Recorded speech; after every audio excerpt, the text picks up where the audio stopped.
السلام علیکم ورحمۃ اللہ وبرکاتہ۔ کیا آپ کے ساتھ بھی ایسا ہوتا ہے کہ جب آپ نماز پڑھنے کھڑی ہوتی ہیں تو بچے بار بار آپ کو بلاتے ہیں؟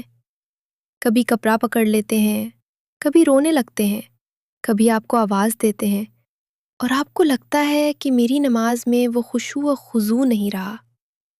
یا جب آپ قرآن پڑھنے بیٹھتی ہیں تو بچے آپ کو پریشان کر دیتے ہیں اور آپ کے دل میں خیال آتا ہے کہ شاید میری عبادت قبول نہیں ہوگی۔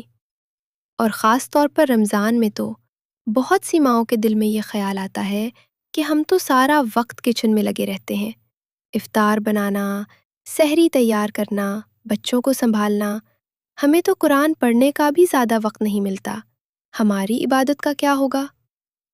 لیکن بہنوں، آج ایک بات دل میں بٹھا لے، یہ سب سوچیں اکثر شیطان کی طرف سے آتی ہیں تاکہ آپ مایوس ہو جائیں۔ اللہ تعالیٰ ماں کی حالت کو خوب جانتا ہے، وہ دیکھتا ہے کہ ایک ماں اپنے بچوں کو بھی سنبھال رہی ہے، گھر بھی چلا رہی ہے، اور پھر بھی اللہ کو یاد کرنا چاہتی ہے۔ یاد رکھیں، اگر ایک عورت نماز پڑھ رہی ہو اور اس کا بچہ اسے آواز دے دے یا قرآن پڑھتے ہوئے اسے بچے کو سنبھالنا پڑ جائے تو اس کا مطلب یہ نہیں کہ اس کی عبادت خراب ہو گئی، بلکہ اللہ کے نزدیک تو ایسی ماں کا مقام بہت بلند ہوتا ہے، چونکہ وہ اللہ کی عبادت بھی کرنا چاہتی ہے اور اپنی ذمہ داریاں بھی نبھا رہی ہوتی ہے۔ بعض علماء کہتے ہیں کہ ایسی ماں کو اللہ دوہرا اجر بھی عطا فرماتا ہے، ایک اجر عبادت کا اور دوسرا اجر صبر اور بچوں کی تربیت کا۔ اس لیے کبھی بھی اپنے دل میں یہ خیال نہ آنے دیں کہ میری عبادت ضائع ہو گئی۔ خاص طور پر رمضان میں جب آپ کچن میں کھڑی ہو کر اپنے گھر والوں کے لیے افطار تیار کر رہی ہوتی ہیں، تو یاد رکھیں، اگر آپ کی نیت اچھی ہو تو یہی کام بھی عبادت بن جاتا ہے۔ جب آپ اپنے روزہ دار گھر والوں کے لیے کھانا تیار کرتی ہیں تو اللہ اس پر بھی ثواب عطا فرماتا ہے۔ اس لیے مایوس ہونے کے بجائے ہمیں اپنی نیت کو اچھا کرنا چاہیے اور اللہ کو یاد کرتے رہنا چاہیے۔ اب میں آپ کو ایک بہت آسان سی روٹین بتاتی ہوں جس سے آپ عبادت، قرآن اور گھر کے کاموں کو آسانی سے بیلنس کر سکتی ہیں۔ سب سے پہلے صبح کی روٹین۔ فجر کی نماز ادا کریں اور نماز کے بعد چند منٹ اللہ کو یاد کریں۔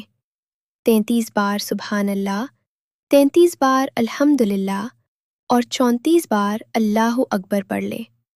پھر اگر ممکن ہو تو 10 یا 15 منٹ قرآن شریف پڑھ لیں۔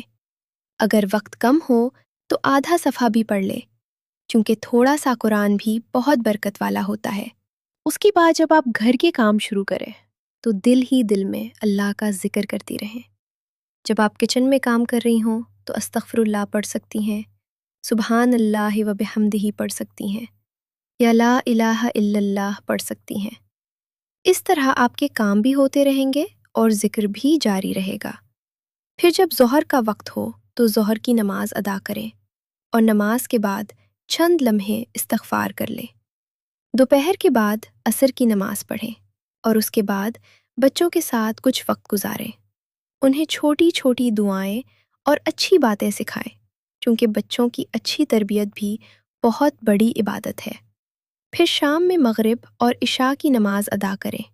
سونے سے پہلے آیت الکرسی اور 3 قل پڑھ لیں، اور پھر 33 بار سبحان اللہ، 33 بار الحمدللہ اور 34 بار اللہ اکبر پڑھ کر سو جائیں۔ بہنوں، یاد رکھیں، اللہ تعالیٰ ہماری نیتوں کو دیکھتا ہے۔